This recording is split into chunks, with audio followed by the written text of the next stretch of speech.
एक गांव में मनप्रीत नाम का जुलाहा रहता था। वो खूब मेहनत से अपना काम करता था, पर वो बेहद गरीब था। एक बार जुलाहे के उपकरण जो कपड़ा बुनने के काम आते थे टूट गए।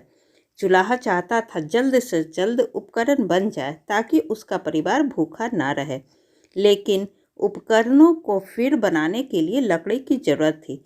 जुलाहा लकड़ी काटने की कुल्हाड़ी लेकर समुद्र के पास वाले जंगल की ओर चल पड़ा। बहुत ढूंढने पर भी उसे अच्छी लकड़ी नहीं मिली। तब उसने समुद्र के किनारे पहुंचकर एक वृक्ष देखा। उसकी लकड़ी उत्तम थी, तो उसने सोचा कि इसकी लकड़ी से उसके सब उपकरण बन जाएंगे। लेकिन जैसे ही उसने वृक्ष के तने पर कुल्हाड़ी मारने के लिए हाथ उठाया, उसमें से एक देव प्रकट हुए और उससे कहा, मैं इस वृक्ष में वास करता हूँ और यहाँ बड़े ही आनंद से रहता हूँ, और यह पेड़ भी काफ़ी हरा भरा है, तो तुम्हें इस वृक्ष को नहीं काटना चाहिए। जुलाहे ने कहा, मैं बेहद गरीब हूँ और इसलिए लाचार हूँ, क्योंकि इसकी लकड़ी के बिना मेरे उपकरण नहीं बनेंगे, जिससे मैं कपड़ा नहीं बुन पाऊंगा और मेरा परिवार भूखा मर जाएगा। आप किसी और वृक्ष का आश्रय ले लो। देव ने कहा, मनप्रीत, मैं तुम्हारे जवाब से प्रसन्न हूँ, इसलिए अगर तुम इस पेड़ को ना काटो तो मैं तुम्हें एक वरदान दूंगा। तुम मांगो जो भी तुमको चाहिए।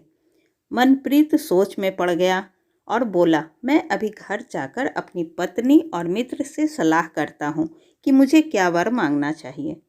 देव ने कहा, तुम जाओ, मैं तुम्हारी प्रतीक्षा करता हूँ। गांव में पहुंचने पर मनप्रीत की भेंट अपने एक मित्र नाई से हो गई।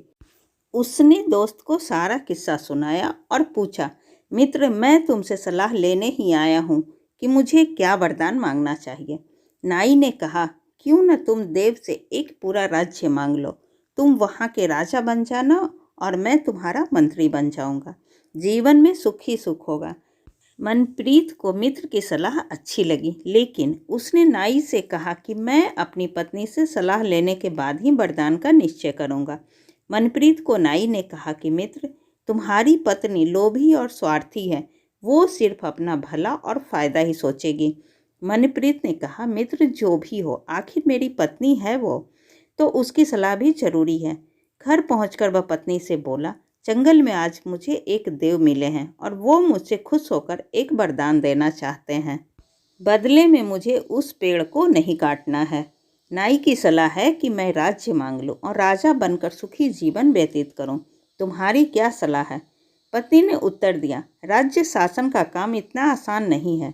राजा की अनेकों जिम्मेदारियां होती है। पूरे राज्य और जनता की सोचनी पड़ती है। इसमें सुख कम और कष्ट ज़्यादा है। मनप्रीत को पत्नी की बात जम गई और वो बोला, बात तो बिल्कुल सही है। राजा राम को भी राज्य प्राप्ति के बाद कोई सुख नहीं मिला था, हमें भी कैसे मिल सकता है। किंतु राज्य की जगह वरदान में क्या मांगा जाए? मनप्रीत की पत्नी ने कहा, तुम सोचो कि तुम अकेले 2 हाथों से जितना कपड़ा बुनते हो उससे गुजर बसर हो जाता है, पर यदि तुम्हारे एक सिर की जगह 2 सिर हों और तुम्हारे 2 हाथ की जगह 4 हाथ हो, तो तुम दुगना कपड़ा बुन पाओगे, वो भी तेजी से। इससे ज़्यादा काम कर पाओगे और ज़्यादा कमा भी पाओगे, जिससे पैसे ज़्यादा आएंगे और हमारी गरीबी दूर हो जाएगी।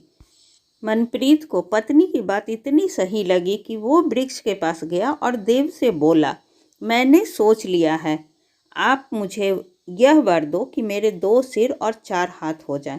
मनप्रीत की बात सुन देव ने उसे उसका मनचाहा वरदान दे दिया। उसके अब 2 सिर और 4 हाथ हो गए। वह खुश होकर गांव की तरफ चल पड़ा। लेकिन इस बदली हुई हालत में जब वह गांव आया तो लोग उसे देखकर डर गए और लोगों ने उसे राक्षस समझ लिया। सभी लोग राक्षस राक्षस कहकर सब उसे मारने दौड़ पड़े और लोगों ने उसको पत्थरों से इतना मारा कि वह वहीं मर गया। इस कहानी से हमें यह सीख मिलती है कि यदि मित्र समझदार हो और उसकी सलाह सही लगे तो उसे मानो। अपनी बुद्धि से काम लो और सोच समझकर ही कोई निर्णय लो। बेवकूफ़ की सलाह और उस पर अमल करना आपको हानि ही पहुंचाएगी। ऐसी ही अच्छी और ज्ञानवर्धक कहानी सुनने के लिए प्लीज़ आप मेरे चैनल को सब्सक्राइब ज़रूर करें। तब तक के लिए बाय बाय।